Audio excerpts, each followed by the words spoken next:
It's Cybersecurity Month this month, and so this week we thought we would offer some thoughts on ways to protect yourself and certainly ways that we work with you to protect you as well.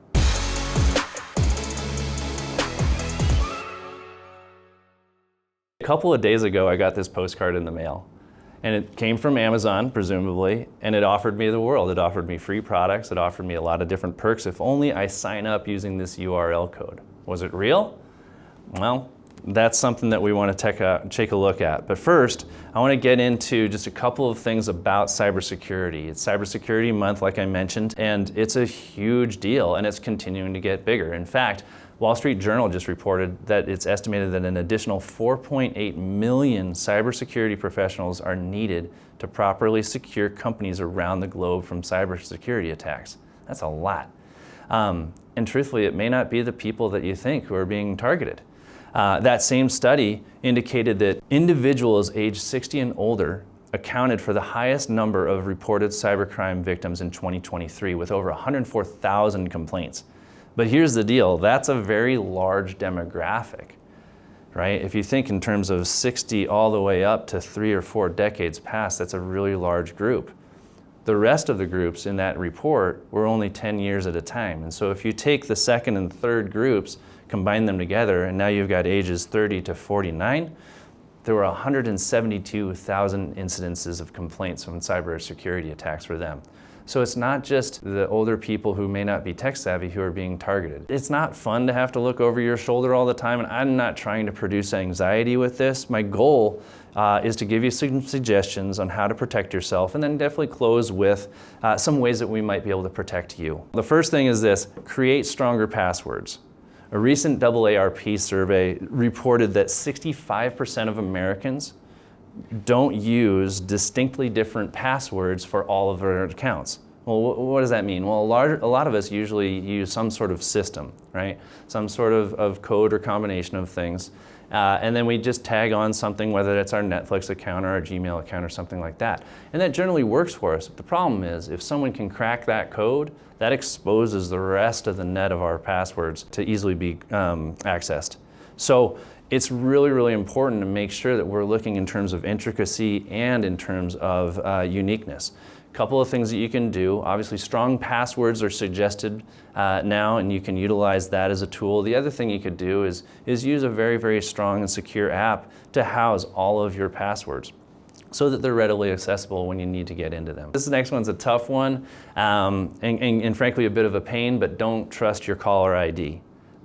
Caller IDs can be replicated. So if you get a call from a business, either don't answer it or hang up and find the actual company's number and call them back, just to make sure, is that true? Another thing you can do is wait to see if they actually leave a voicemail. That'll help you with the veracity of whether or not that's a valid request that's going through. One of the things that I like to do, I put just about everyone that I have contact with, whether it's a friend, whether it's a colleague, whether that's a business, I put them into my contact list in a unique way. That way I know that when they're reaching out to me, there's a unique identifier saying that is the person, in fact, who's calling. The other thing, and this one's really straightforward, but no matter what the pitch, no matter what anyone is selling you, if they are requesting payment from a gift card, that's a scam. So gift cards equal scam. Never pay with a gift card. The next thing is pause before you click, right? So never click on a link in an email or on a text or something like that without first confirming that it's from a legitimate source. The next two are more private,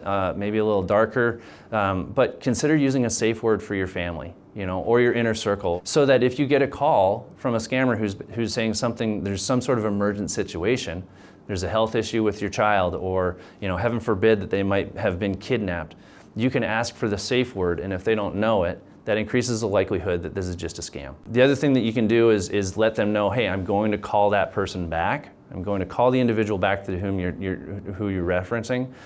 You might hear back from the scammer that, no, I'm sorry, that phone is dead, or it's not working, you won't be able to do that, they're incapacitated or whatever.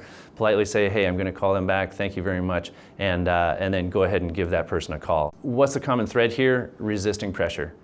A lot of scammers will come at you with a sense of urgency. You've got to act now, you've got to do all these things.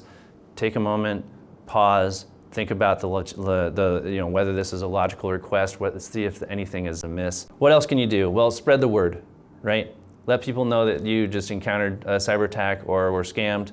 Help them get informed. The other thing you can do is report it to the FTC. We'll have some links that we can provide for you on that as well. And there's a really cool map that you can access as well that allows you to see around your neighborhood what are the types of scams that people are encountering, whether that's door to door, whether that's phone calls, whether it's texts or mail or whatever. So I mentioned this postcard, and this postcard's a great way to go ahead and take a look at things. Initially it sounds pretty great. It's a product test invitation. It gives me free products, all those sorts of things. But if you look with scrutiny, some of the grammar is off. Certain things are capitalized and certain things are not. It comes from Mike Thompson, and then there's a hyphen, and then there's a space, and then there's a capitalized test, and then club director, which is not capitalized. If you flip it over, the email, the contact piece that you would actually go to is service@jointheclub.com. Nothing that's referencing or validating that is coming from Amazon, right? So unfortunately, there are just so many different little red flags within this little piece of communication that if it's too good to be true, it usually is. So take some time, scrutinize it, and take a look. How do we help you? That's the next thing. How do we protect you? Your resources, they're important and they're hard-earned, and we don't take that lightly. So part of helping you toward a retirement of your choosing rather than something that's chosen for you is protecting your assets and your identity. We do that in a variety of different ways. Well, first off, we treat your information securely, whether that's communicating with you and transferring documents that are important via a secure Dropbox, or shredding those documents immediately after use, or locking them up into a file. We treat all of that personal information very, very securely. When in doubt, just call us. If you ever get a request that seems out of character, or if you ever are confused by communication that might be coming from us, call us. Our team is available and we're here to help. Which leads to probably the most important thing, and that's sitting down and creating a financial plan with us, right? Getting into the larger context of your life and creating a comprehensive plan allows us to know your hopes, your dreams, your concerns, all of your life, so that when requests come through, we can say, yeah, that does make sense. That's part of the short-term expenses we anticipated, or those long-term expenses, or what have you. And then it also allows us to look and say, if some sort of emergent request comes through, gosh, that seems out of character. It doesn't seem quite right. And it allows us to communicate with you and say, is everything okay? Are you aware of this? How do we make sure that we're working together so that we can ensure and keep all of your assets safe and doing the things that they're supposed to do?